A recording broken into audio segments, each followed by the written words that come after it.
recognizing circumstances where there is nothing fancy about us whatsoever. We are just like every other animal out there. And where the challenge is to accept that. Let me give you an example. You are a hamster. You are a female hamster. And you're sitting in your cage, and as a female hamster, what you do is you ovulate every 5 days or so, and you're going about your business and everything's great. Now, somebody puts another female hamster in the cage with you. And over the subsequent month or so, what happens is both of you will begin to lengthen your cycles and eventually synchronize them so that you are both ovulating the same afternoon on a regular basis. Amazing. This actually works this way. And menstrual ovulatory synchrony, people understand how this works in hamsters. It is done with olfaction, with pheromones, with chemical airborne signals from one female to another. And you can prove this by electrically recording from olfactory systems, or if you don't have much funding, you could take like a paper clip over the female hamster's nose, and she doesn't synchronize then. It's all done with olfaction. And what's most amazing is you put the two females together, and there's a way of disrupting it.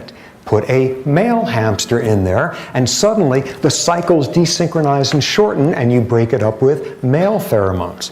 And what's even more remarkable is you put the two females together, and it's not random who synchronizes the other one. The dominant female synchronizes the subordinate one. Totally understood. People have been working on this for years, and it works this way in like goats and sheep and dogs and cats and pigs. Apparently, you could go to a 7-Eleven somewhere in Iowa and you could buy a can of pig ovulatory synchronization spray and take it home and just run wild. I have no idea why you would want to do that, but nonetheless, that's how you, like, it's up there with the cans of Cheese Whiz or whatever, and it's that well understood. And what's remarkable is it works exactly the same way in us humans, where it is known as the Wellesley effect. The fact that over the course of freshman year, this was first shown in Wellesley, 1970, over the course of freshman year, freshman year roommates tended to lengthen and synchronize their cycles, and it was done with olfaction. Women who had olfactory deficits didn't synchronize with their roommates. They would synchronize unless they were having close, intimate relationships with a male, in which case they desynchronized. And what's most cool of all is it's not random who synchronizes to who.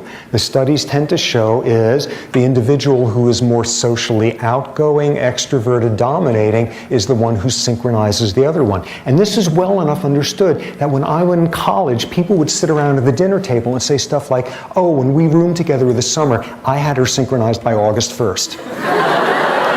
You know, this is what happens if you hang out with biologists, but we're exactly the same. The challenge there is recognizing there's nothing fancy about us.